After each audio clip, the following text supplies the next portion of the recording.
이 문제는 조금 낯선 논점인데요. 그 도시정비법 재건축 매도 청구권에 대한 내용이라 가지고 좀 낯선 논점인데 한번 풀어보았습니다. 그래서 이게 매도 청구권은 우리가 좀 매도 청구권이 익숙치 않는데 그 익숙치 않은 것 중에 하나가 이게 매도 청구권이 그 도시정비법에 두 가지 조항이 있어요. 64조가 있고 73조가 있거든요.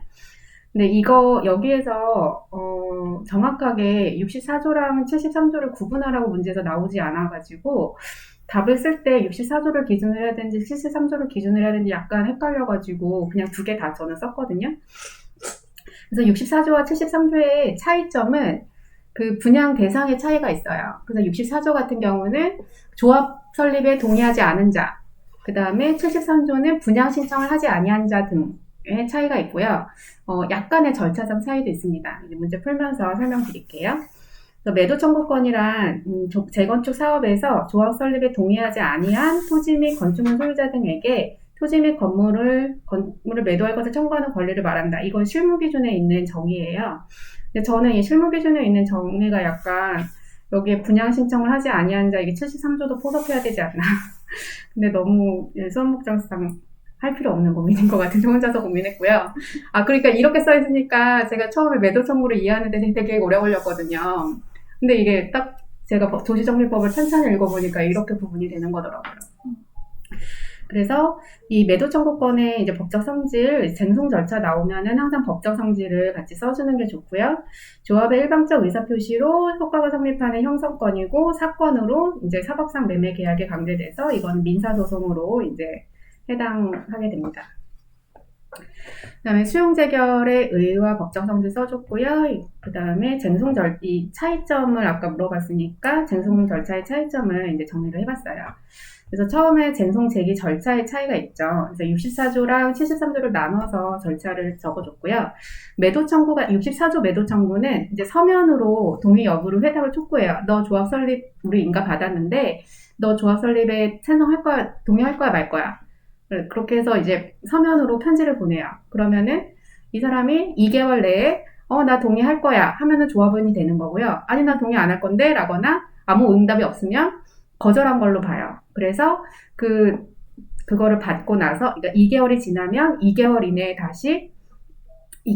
다시 매도 청구권을 행사해야 돼요. 그래서 64조 매도 청구는 서면으로 동의 여부 회답을 촉구하고 회답이 없을 경우 매도 청구한다. 그 다음에 73조 매도 청구는 이거는 이제 손실보상을 협의하라고 돼 있거든요.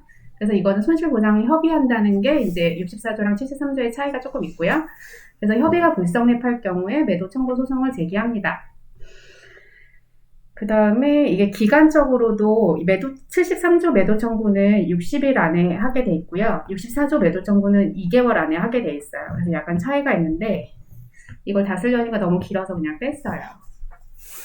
그래서 써주는 게 좋겠죠? 저는 그러니까 늘 하는 얘기, 시간 안 부족합니다. 그렇죠. 시간 부족하면 빼세요. 사실 제가 이거 쓰면서 좀 졸려가지고 그냥 대충 썼어요. 예, 그 다음에 사업 시행자는 토지 소유자 등과 협의 후 이거는 제가 토지 보상이라고 안 썼네요. 주어를 빠뜨렸네요. 수용 재결 주어를 빠뜨렸는데 아무튼 수용 재결은 이제 토지 협의하고 협의가 불성립 시 재결 신청하고 수용 재결의 불복이 있는 때 83조 85조에 따라 행정 쟁송을 제기한다는 이 쟁송 제기 절차에 이제 차이가 있다. 그 다음에 소송의 형태도 매도 청구는 아까 이제 사건이라고 했으니까 민사소송을 제기하고요. 수용 재결은 토지보상법에 따라서 행정법원에 이제 보장구 증감 청구 소송이나 이의 신청을 제기한다라고 아까 이게 이제 맞죠? 매도 청구권 행사에 따른 보상금을 다투는 거니까 취소 소송에 대해서는 따로 적지 않았습니다. 그리고 원고와 피고에도 차이가 있어요. 매도 청구의 원고는 조합이고 이제 64조는 저합 설립에 동의하지 아니한 자, 73조는 매도 청구는 분양 신청을 하지 아니한 토지 등 소유자 여러 가지가 있는데 그냥 또 이것도 굳이 나눠야 될까 싶었는데 그냥 나눠서 썼어요. 그리고 수용 재결의 경우 이의 신청은 처분청을 경유해서 중앙토지수용위원회를 원고를 피고로 해서 제기하고 보상금 증금 청구 소송은 형식적 당사자 소송으로 각각 상대방은 피고로 제기해야 한다. 그래서 원고와 피고의 차이가 있다는 점 써줬고요. 제가 제소기간을 아까 앞에 안 쓰고 뒤에다 썼네요. 그래서 제소기간에 이렇게 차이가 있다. 64조 매도 청구는 2개월 이내, 73조는 60일 이내 제기하여야 된다. 그리고 수용 재결의 경우에는 이의 신청은 30일 이내, 보상금 증금 청구 소송은 90일 이내 제기하여야 한다. 이렇게 해서 제소기간을 따로 아예 목차로 빼줬었네요. 네, 그렇습니다. 그 다음에 두 번째 문제는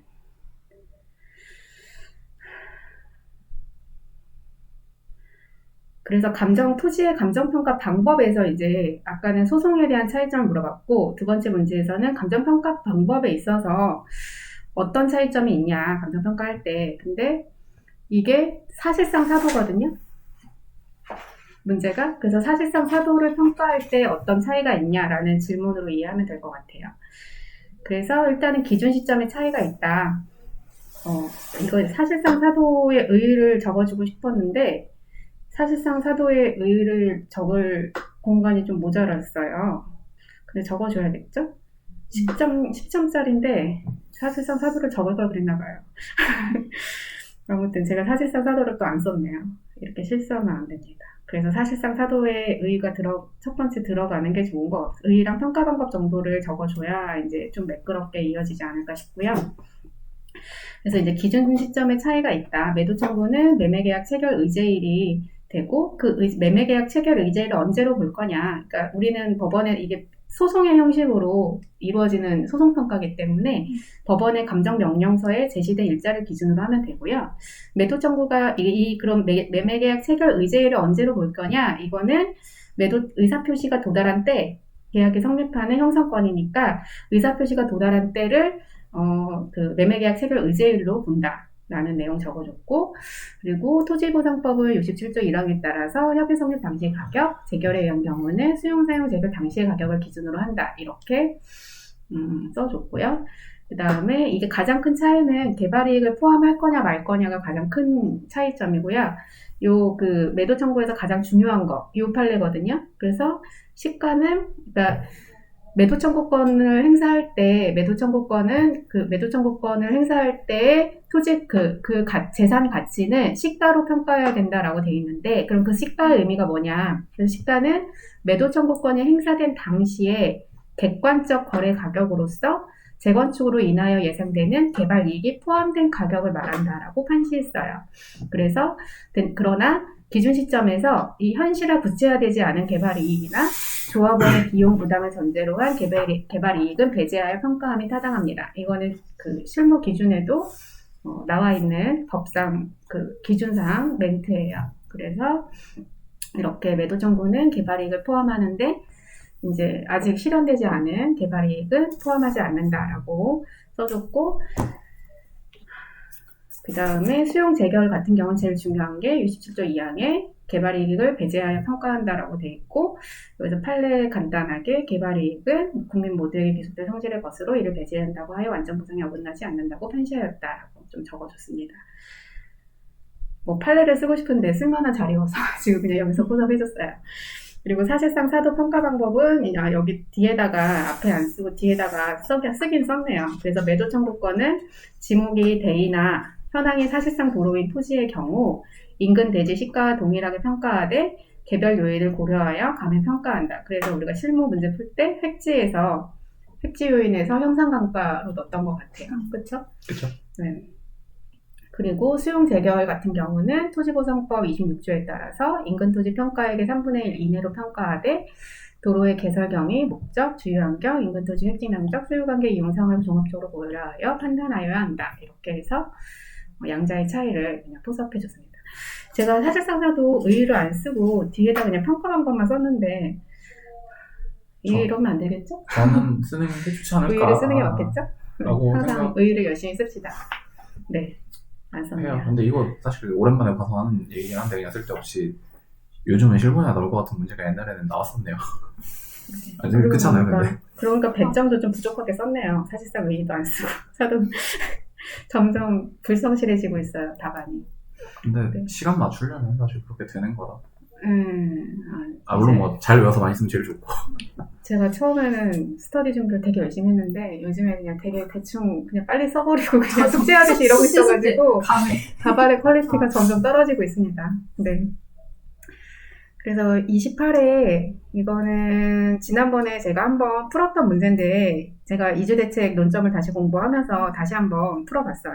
그래서 이거는 훈령 형식의 이주민 지원 규정에 따라서 이제 평가한 거에 대한 그 타당성 여부를 물어보는 질문이에요.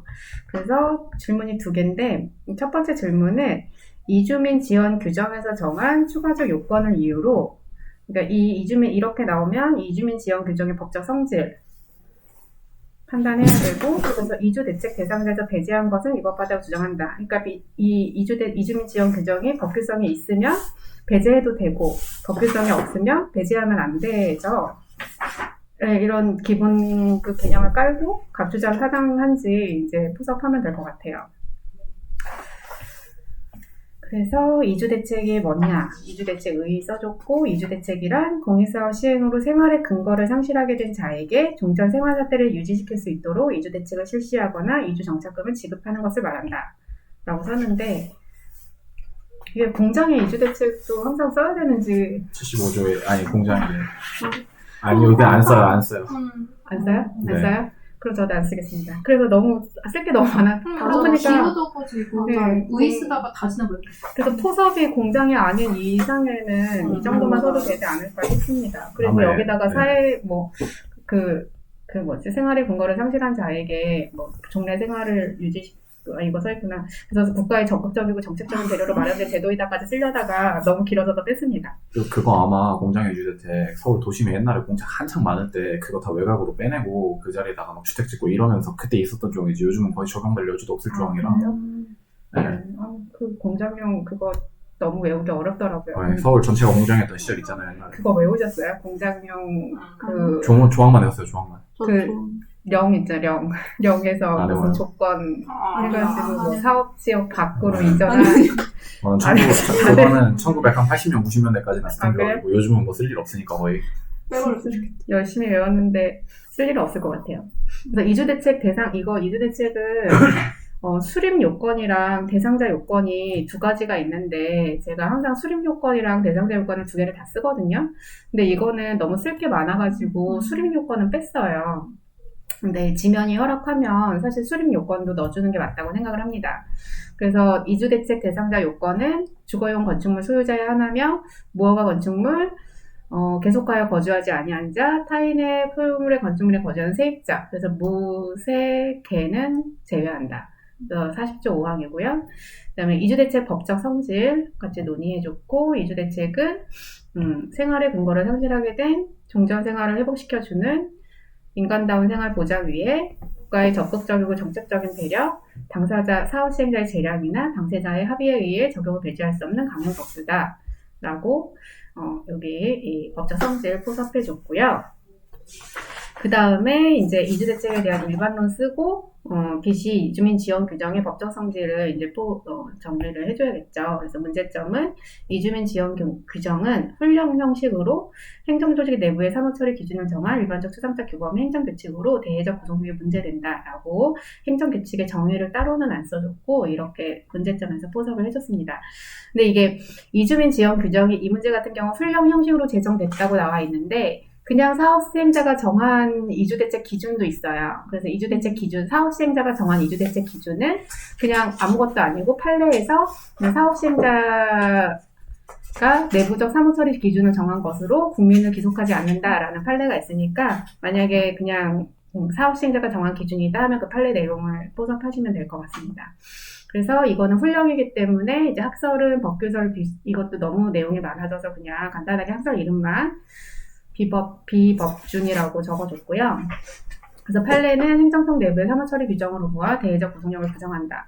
그래서 생각건대 3권 분립 원칙상 상위 법령에 위임이 없는 행정규칙은 법규성이 없다고 봄이 타당하다라고 해서 이 타당하지 않다는 근거를 3권 분립 원칙으로 적어줬습니다. 그리고 사업시행자의 재량과 한계.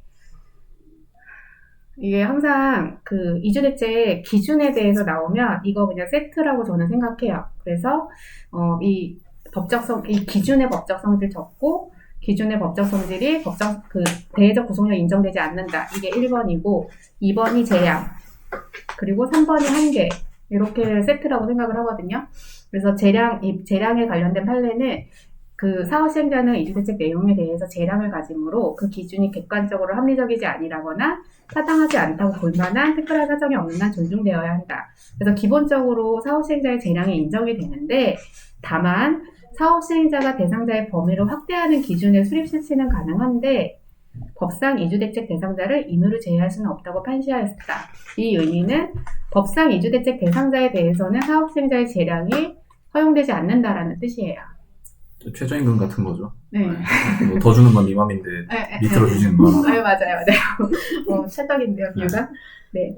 그래서 이제 사안을 해결해서 이주민 지원 규정은 훈련 형식의 행정 규칙으로 대외적 구속력이 인정되지 않기 때문에 이를 근거로 한 이주대책 대상자 배제는 위법하다라고 해서 이 법규 성질에 따라서 배제할 수 없다라고 썼고, 그러면 두 번째로 재량이 가능하냐, 재량을 인정할 수 있냐.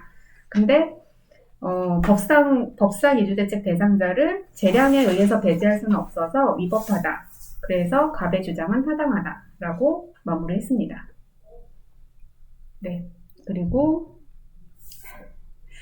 을은 자신을 소집과 분양 대상자가 아닌 일반 우선 분양 대상자로 선정한 것을 위법하다라고 해서 이거는 그 판례 이주대책 종류가 달라 그 판례인 것 같아요. 그래서 을이 제기하는 소송의 형식. 저는 근데 이런 문제 나오면 좀 어렵더라고요. 이 소송의 형식을 묻고 있으니까 그러면 그냥 이거 보증소로 하면 된다, 취소 소송으로 하면 된다, 이렇게만 쓰면 되는지, 아니면 취소 소송이랑 보증소의 내용을 다 써야 되는지, 참 그런 게 선뜻 판단이 잘 안 되더라고요. 그래서 일단 해볼게요. 그래서 논점을 정리해서 이제 이주대책 종류가 달라 보장 내용의 차등이 있음에도 더 이익이 되지 않는 대상자로 선정하지 않은 경우 취소 소송으로 다툴 수 있음을 밝힌다라고 제가 우리 시영님 스타일을 따라해봤어요. 저 이제 이거 안 해. 근데 제가 이렇게 잘 못 쓰는 이유가 약간 쓰면서 결론을 내기 때문에 논점의 정리 이렇게 쓰면 제 답안이 좀 약간 틀에 갇히는 느낌이라 그 다음에 못 풀겠더라고요. 그래가지고 근데 이번엔 한번 흉내를 내봤습니다. 그래서 이렇게 썼고요. 일단은 이거는 이제 확인 결정에 대한 내용이니까 확인 결정에 대해서 의의를 써줬어요. 그래서 확인 결정은 사업시행자가 이주대책 대상이 될 자를 확인 결정함으로써 그 권리를 확정짓는 것이다. 근데 이 확인 결정 의의가 따로 어디 나와 있는 법 그런 건 없잖아요, 그렇죠? 판례가 있어요? 판례, 그쵸. 구체적인 수분양권을 부여하는 요건인데 그거밖에는 없죠, 그쵸? 네. 의의가 따로 나와 있는 건 없죠. 저는 안 썼을 것 같아요, 정옥차를. 확인 결정 의의요? 네. 모르니까. 몰라서 못 쓴 거죠, 정확히 얘기하면. 다음에 저걸 의의라고 본 게 맞나 싶어서 약간. 그래요? 네, 이거 판례 문장이라 저거. 쓸까? 아니 근데 외웠으면 쓰는 게 낫지 않을까요? 저라도 의의를 적어주면 좋을 것 같아서 일단은 확인 결정이 뭐냐라는 네. 거는 저는 써주는 게 좋다고 생각을 해서 넣었고요. 의의 말고 의미 어떨까요? 의미 조금 둥글려서. 의미? 이거 저는 개념 이렇게 써요. 개념. 별말 없으면. 개념. 근데 의의라고 써도 괜찮을 것 같아요, 제 생각에는. 같은 거 아니에요? 좀 다르다고 하더라고요. 의의라는 게 의미라는 거를 포함하고 있는 거니까. 이거 예전에 지역평가사님이 자기 무슨 친구 중에 대치동에서 노술 강사 하시는 분한테 무슨 차이냐라고 물어봤다는데 크게 차이는 없대요, 결론만. 그래서 의의라고 써도 사실 기억이 안 나요. 그 수업 중에 했던 얘기였는데. 근데 제가 알기로는 개념이 좀 더 넓은 개념이에요. 의의는 개념이 더 용어를 큰 거 아니에요? 정의하는 거고 개념이 개념이 더 넓다고 알고 있어요. 개념이 더 진짜요? 넓어요. 의의가 포함되는. 저는 거꾸로 알고 있었네요. 그래서 법상 의의 정확하게 명제되어 있는 의의를 쓸 때 의의라고 써야 되고, 약간 좀 둥글리게 하려면은 그걸 개념이라고 크게 쓴 다음에 개념, 의의 이렇게 들어가는. 전 원래 그래요? 저는 의미 거꾸로 썼는데 알고 앞으로 개념을 바꿔야 돼. 개념이 더 넓은 거였어요. 저는 반대로 알고 있었습니다. 오늘 하나 배웠네요. 그래서 확인 결정의 법적 성질, 이거 되게 유명한 판례니까. 그래서 이주대책 대상자 확인 결정은 구체적인 수분양권을 부여하는 요건이 되는 행정 자격으로서의 처분이지. 외웠어요. 이를 단순히 절차적 기호에 따른 사실 행하에 불과한 것은 아니다라고 판시하였습니다. 그게 중요하죠. 그래서 판례는 이에 더 나아가 이주대책 종류가 달라 보장 내역에 차등이 있는 경우 이주자의 희망에도 불구하고 더 이익이 되는 내용의 이주대책 대상자로 선정하지 않았다면 이 또한 이주자의 권리 의무에 직접적 변동을 초래하는 행위로 항고소송의 대상이 된다고 판시했습니다. 그래서 이거 같은 경우는 자기는 소지가 분양 대상자로 신청을 했는데 일반 우선 분양 대상자로 선정을 했으니까 보상 내용에 차등이 있는데 더 이익이 되는 걸로 선정을 안 해줬으니까 우리 처분의 대상이 항고소송의 대상이 된다라고 판례가 판시를 해준 거고요. 사실은 이런 데다가 저는 제 의견을 하나씩 적고 싶은데 그러면 너무 길어지더라고요. 그리고 별로 좋은 방법은 아니죠. 넣으면 좋은데 그럼 판례 문장을 줄여야 되는데 또 어디서 줄여야 될지 잘 모르겠고 그게 항상 고민이 있어요. 빨리 써요 글씨를. 글씨는 지금도 빨리 쓰고 있으니까 가장 빠르시지 않나요? 그러면 모르겠네요. 그쵸. 이런 거 하나 사실 자기 멘트를 적어주면 좋을 것 같아요. 그쵸? 저는 만약에 필요하면은 맨 마지막 결론할 때 중간중간 쓸 필요는 별로 없긴 해요.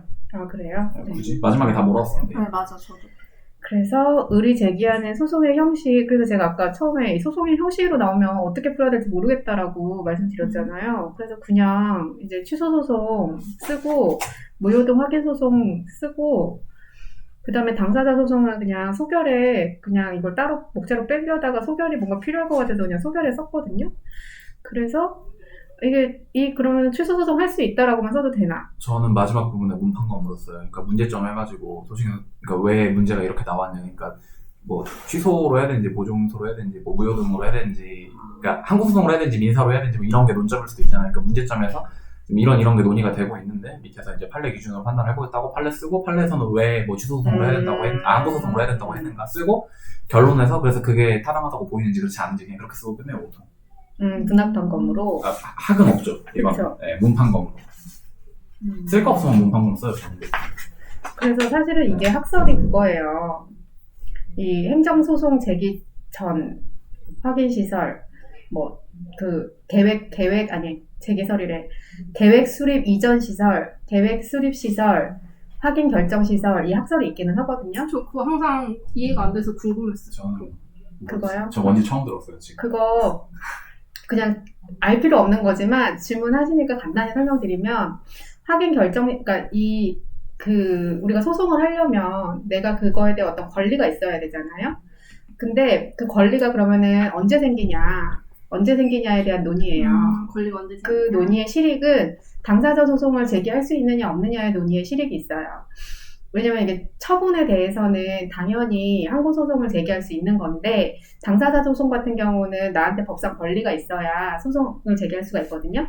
그러면은 이 이주대책 같은 경우에 그 권리가 언제 생기냐에 대한 논의예요. 그래서 뭐 간단해요. 그 계획 수립 시 이전 시설은 그냥 이 이주대책 공익사업 결정이 됐고 이주대책 대상자 요건에 해당이 되면 그걸로 그냥 권리가 생긴다. 계획을 세우지 않아도? 왜 계획을 세우지 않아도. 계획시설은 계획을 세워야 이 사업시행자가 그럼 어떤 아파트를 지어서 몇 평으로 어디에 할 거다라고 계획을 세워야 그래야 그 이주대책 대상자가 권리가 생기는 거다. 계획이 세움으로써. 그 다음에 확인 결정시설은 아니다. 이게 판례의 입장이거든요. 아니다. 이거는 확인 결정을 받아야만 너네는 권리가 생기는 거야. 그러니까 확인 결정이 없으면 너네한테 아무 권리가 없기 때문에 당사자 소송도 안 돼. 이게 판례 입장이에요. 그래서 판례는 정비사업에서 만약에 되게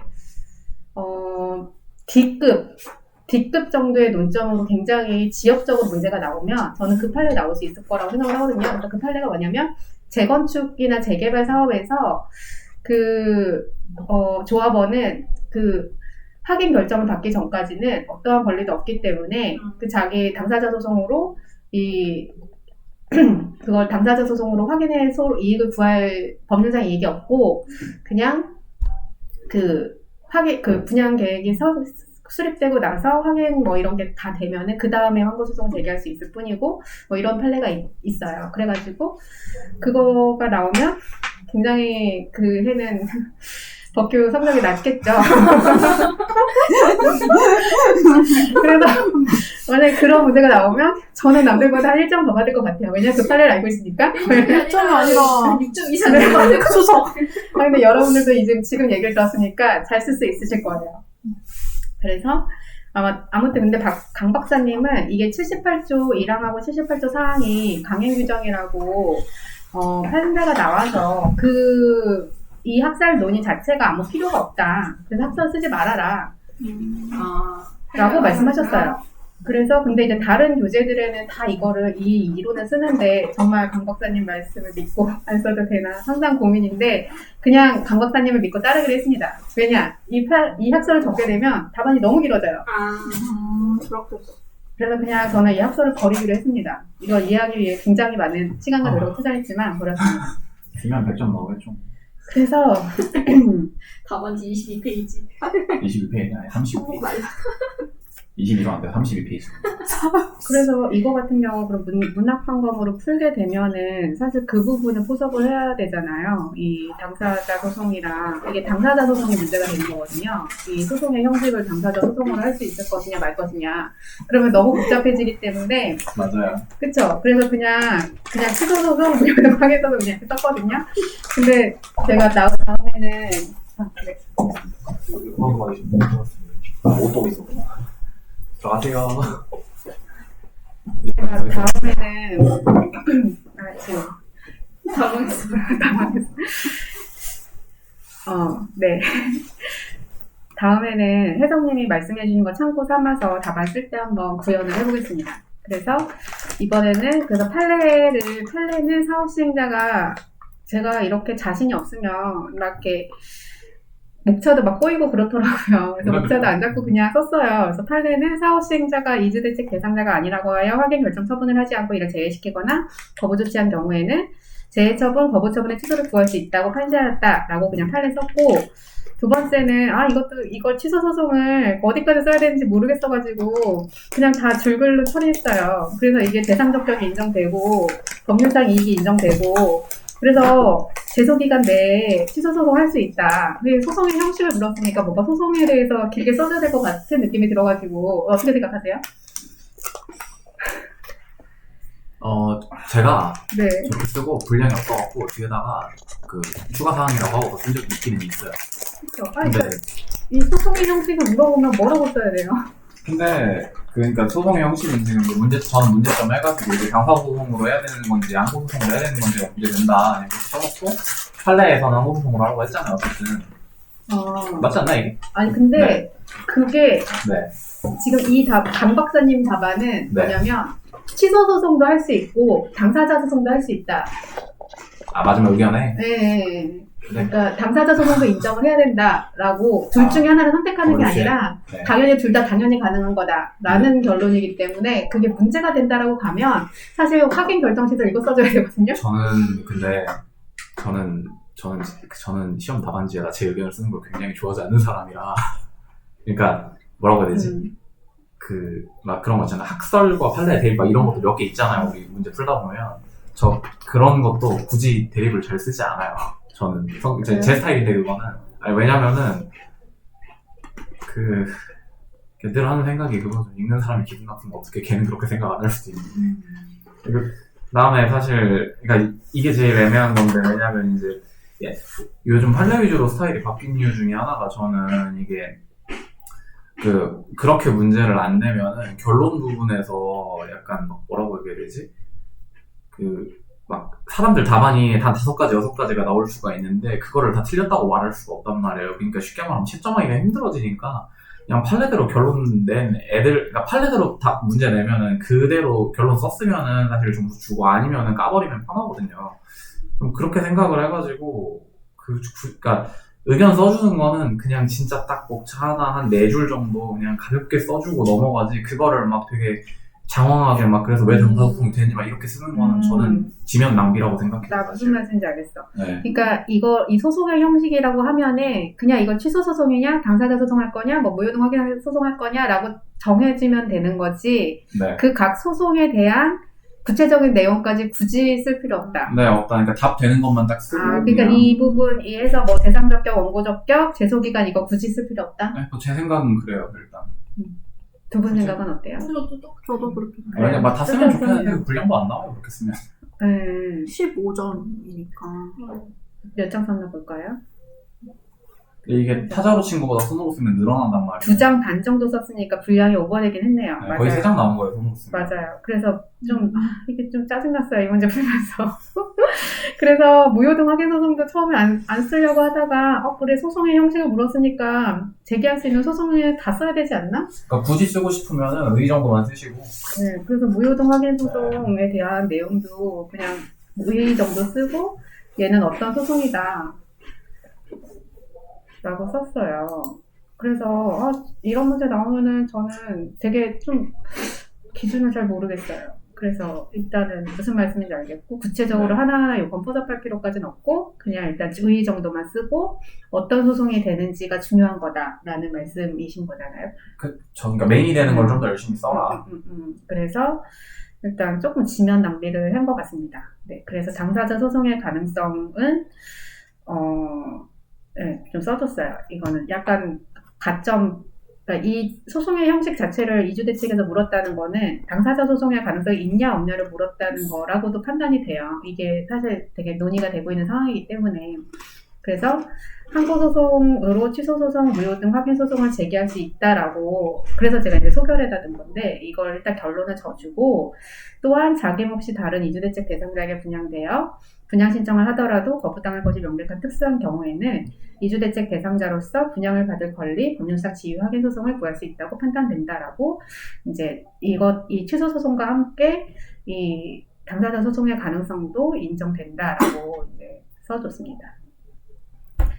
특별한 의견들 없으신가요? 네, 뭐 이거는 잘 쓰신 것 같은데. 어려워요. 그리고 이거는 이 편입된 이 골프장 판례 다들 아시나요? 네, 알죠.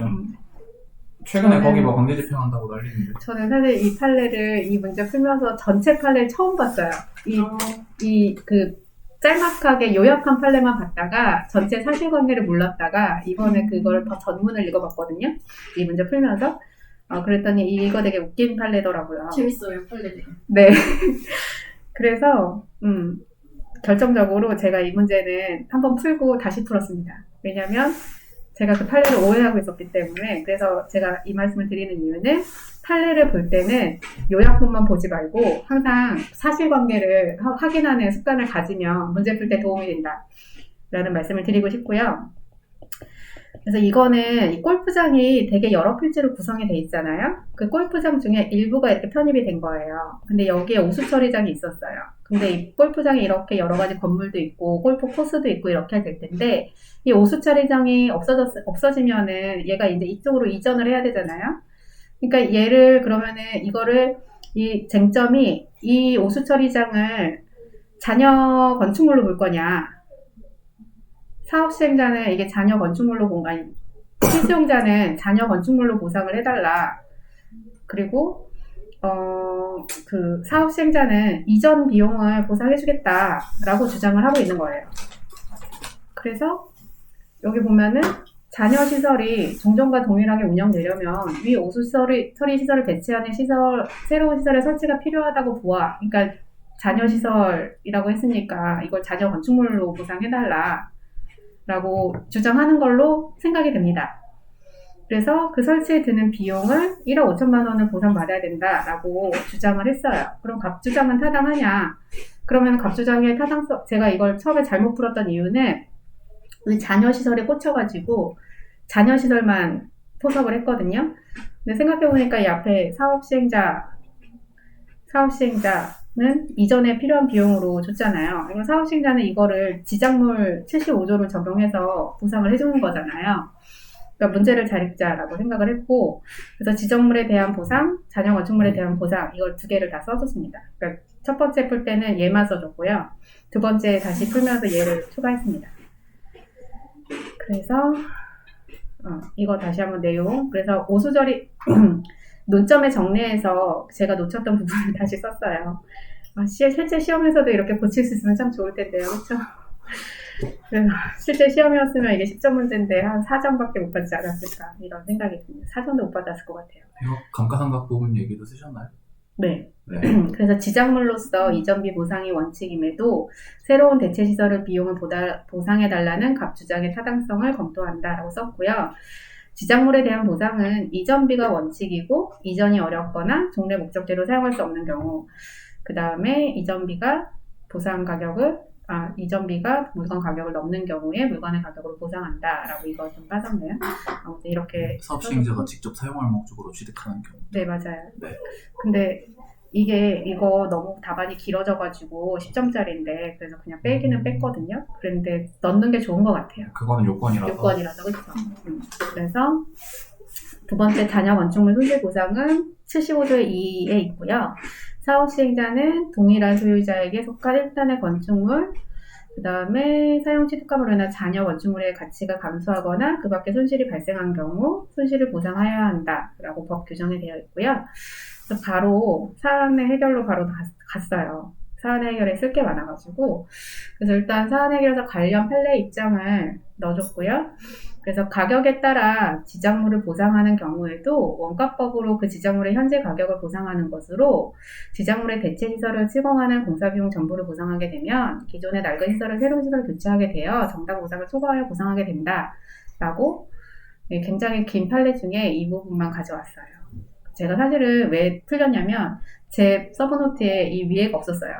요것밖에 없었어요. 지작물의 대체 시설을 시공하는 공사비용 전부를 보상하게 된다면, 그래서 저는 이게 잔여 건축물을 이렇게 보상하게 되면 정당 보상의 원칙에 어긋난다라는 판례로 이해를 했었는데, 전부를 읽어보니 이거는 이제 잔여 건축물이 아니고 잔여지도 아니다.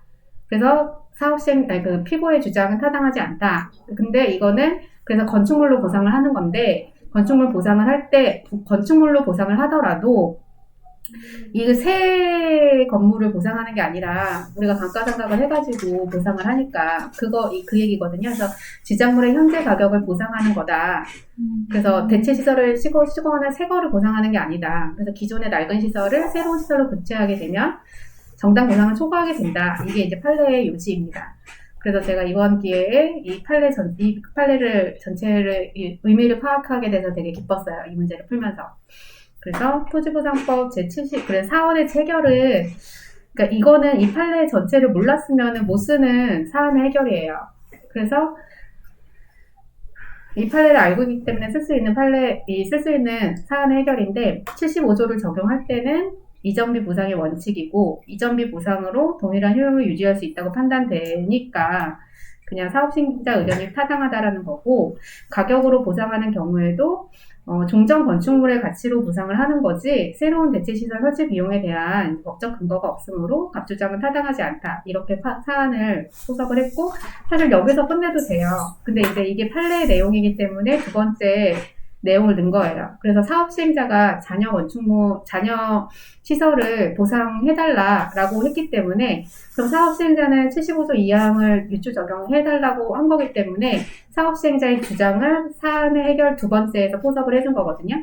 그러니까 1번만 포섭하면은 사업시행자 의견은 그냥 아예 포섭을 안 한 게 되니까 2번을 넣어준 거예요. 그래서 잔여 건축물은 동일한 소유자에게 속한 건축물 일부가 편입된 경우이기 때문에 이거는 규정을 유추 적용하기 어렵고 유추 적용한다 하더라도 대체시설 설치 비용에 대한 보상은 과다 보상이 될 수 있어서 갑주장은 타당하지 않다. 이렇게 그냥 사안 포섭해서 문제를 끝냈습니다. 괜찮나요? 네, 잘 쓰신 것 같아요. 네, 괜찮아요. 별 의견 없으시면 근데 다음. 사실 75조 2는 좀 투머치했나 싶은 게 왜냐면 무릎 미상 중에 아마 그거 들어가는 게 있었을 거라 네? 좀 애매하긴 해요. 그래도 아니 분량상 써서 나쁘다는 건 아닌데. 아, 네, 있어서 겹치니까. 같이 알아. 근데 이 기출이 아마 그렇게 해서 3개 나왔던 걸로 기억하는데. 그래요? 근데 저는 이걸 꼭 푸섭이 필요하다고 생각을 한 게 사업시행자가 잔여시설에 대한 네, 그러니까 얘기 나쁘다는 건 아닌데 이제 분량 생각했으면 저거부터 뺐어야 된다는 얘기죠. 시간 내에 쓸 수 있으면 쓰는 게 무조건 좋고. 근데 분량이 오버되지 많이 쓸 게 별로 없었어요. 이게 지정물 규정 2개밖에 안 썼고 맞긴 맞아. 판례 하나랑 그냥 사안 해결 2개 쓴 거랑 내용이 많이 분량이 안 썼으면 모자랐을 것 같아요. 75조 이가 저였으면 건축물 보상평가 방법을 따로 한 줄 뺐을 것 같은데 규정에서. 오히려 네. 그거를 뭐 그거는 33조 칙? 네, 그거 아마 썼을 것 칙 같아요. 33조? 네. 근데 저는 33조는 건축물이고 지작물 따로 있을 텐데 몇 조였지? 건축물 및 지작물이었나? 그 사실 건축물이 칙 33조 아니에요? 외운 지 좀 돼가지고 깜빡했는데 맞나? 몰라. 제가 그 번호가 기억이 안 나가지고 그런데 아무튼 저는 그냥 그걸 썼을 것 같아요. 아, 그래요? 네. 근데 저는 이렇게 가는 게 맞는 것 같아요. 왜냐면 이 판례 내용이, 판례 쟁점이 그거였어가지고. 이게 그것도 자녀 그렇죠. 건축물로 볼 거냐, 말 거냐, 자녀지로 볼 거냐, 말 거냐가 이 판례 쟁점이었어서 저는, 그러니까 정답은 아닐 수 있지만 저는 이게 더 네. 맞다고 생각이 들어요. 맞아요. 근데 10점짜리가 좀 애매한 사람마다 부분이 다 생각이 있어서 다른 근데 뭐 어떻게 써도 그냥 50점 이상 받지 않을까요? 어떻게 써도 우리가 10점은 못 받기 때문에 네, 50%는 받을 거라고 생각해. 이렇게 쓰든 이렇게 쓰든 6점이나 7점 받을 거면 어떻게 써도 사실 크게 상관없을 것 자기가 같아요. 더 자신 있는 쪽으로 쓰면 될 것 같습니다. 네, 그건 맞죠. 그렇죠? 네, 그래서 40점짜리도 하네. 사실 그래서 자녀 건축물 그 뒤에 사실은 저는 혜성님은 뒤에 자녀 시설에 대한 질문이 있었기 때문에 1번에서 자녀 건축물 굳이 쓸 필요가 없었다라고 말씀하시지만 저는 2번에서 자녀 시설에 대한 내용이 이어서 나오기 때문에 1번에서도 뭔가 포섭을 하는 게 좀 더 연관이 된다고 판단을 해서 사실 넣은 것도 있어요. 근데 생각이 좀 갈리는 부분도 있으니까 각자 생각 판단하시면 될 것 같고 이거는 이제 자녀시설의 집가 및 건물 가격 하락분에 대하여 보상을 청구하려고 한다. 이때 갑이 제기할 수 있는 소송에 관해 설명하라. 근데 이것도 소송에 대해서 물어보고 있어요. 이거는 차라리 이런 건 편한 것 같아요. 그냥 소송을 보증서 하면 된다. 보증서 내용 적으면 되니까. 그렇죠. 이런 거는 괜찮아요. 소송의 형식은 저는 참 어려운 것 같아요. 늘 어렵죠. 네. 그래서 논점의 정리에서 보상금에 대한 불복이 있는 경우 이의 신청이나 보상금 증가 청구 소송을 제기할 수 있다라고 그냥 썼고요. 보상금 증가 청구 소송에 대해서 설명하겠다라고 썼어요. 그래서 설명하기에 앞서서 자녀 건축물 가치 하락분은 어떻게 평가하냐. 그래서 이거 평가 방법 써줬고요. 그 다음에 이거를 재결 전치주의라는 거를 저는 먼저 써줬어요. 보증서를 그러면은 바로 청구할 수가 없으니까 재결 전치주의를 조금 써주는 게 이 맥락상 맞다고 생각을 했고요. 그래서 재결 전치주의 판례에서 34조 50조에 따른 재결 절차를 거친 후 그에 대한 불복이 있는 경우에 비로소 83조 85조에 따라 권리구제를 받을 수 있고 이러한 재결 절차를 거치지 않고 사업신자를 상대로 근데 쓰다 보니까 이게 생각보다 되게 짧게 쓰려고 했는데 되게 길어지더라고요. 그래서 토지보상법의 입법 취지 문헌 내용 법체계를 종합해서 가치하락 손실 보상은 바로 소송을 제기할 수 있는 사실 이거 빼고 그냥 이것만 써도 되지 않을까 너무 길게 쓴 것 같아요. 그래서 재결 절차를 거친 후 이의 신청을 하거나 토지보상법 제85조 근데 제가 막 문제 답안 쓸 때요 괜히 저는 짧게 쓰고 싶은데 저 혼자 막 길게 쓰고 있더라고요. 제 의사랑 상관없이. 좀 그렇지 않아요? 맞아. 그쵸? 그래서 이제 이것도 쓰다 보니까 길게 썼어요. 그래서 갑이 제기할 수 있는 소송 보상 머릿속에서는 이거 되게 짧게 써야지 했는데 이렇게 길어졌어요. 그래서 소송 보상 이거는 보상금 증감 청구 소송으로 하면 된다. 그래서 왜냐면 이게 소송에 대해서 설명하라고 했잖아요. 그래서 이의 신청은 소송이 아니라서 이의 신청 내용은 뺐습니다. 네, 빼야 돼요, 그건. 그렇죠? 다른 거예요. 네, 그래서 소송이라고 돼 있어서 보증서만 썼고요. 보상금 증감 청구 소송의랑 취지 써줬고, 그 다음에 보상금 증감 청구 소송의 성격, 그래서 형식적 당사자 소송이고 확인 부프 소송이다. 보증서도 너무 잘 아시니까. 그 다음에 청구 절차 썼고, 심리 범위 썼고, 효력 쓰고, 그 다음에 병합 여부 해서 보증서를 그냥 작정하고 풀세트로 썼습니다. 이거 소송의 형식에서 설명하시오기 때문에 그냥 다 썼어요. 그렇죠. 그게 좋잖아요. 그렇죠? 분량이 그렇게 넘지 않더라고요. 그래서 자녀 건축물 손실 보상에 관해서 재결을 청구해서 재결 절차를 거쳐야 되고 그래서 이거 구조 6화 사실 이 절차를 앞에서 조금 써줬어도 좋았을 것 같아요. 재결 전치주의 쓰면서 근데 마지막에 이제 소결을 쓰면서 생각이 나가지고 그러니까 이 문제가 보면은 이때 제기할 수 있는 소송에 대해서 설명하라고 되어 있는데 사실 뭐 소송에 대해서 설명하라니까 이 재결 보상금 청구 절차를 굳이 안 써도 되기는 하지만 일단은 재결 전치주의 쓸 때 조금 포섭해줬어도 좋았겠다 라고 생각을 하는데 또 지금 생각해보니까 그런 보상금 증금 청구 소송에 대한 분량을 주니까 그냥 이 사안 해결에 쓴 게 잘 썼다 라고 또 생각이 되네. 혼자 덮치고 장구치고 나요. 마지막에 정리하면 되니까. 그렇죠. 그래서 그냥 구조에서 구조 6항하고 7항을 준용한다라고 써줬고 그래서 그 이후에 재결에 대한 불복이 있으면 이렇게 보상금 증감 청구 소송을 제기해라라고 마무리했습니다. 이렇게 끝냈습니다. 감사합니다. 잘 쓰셨네요.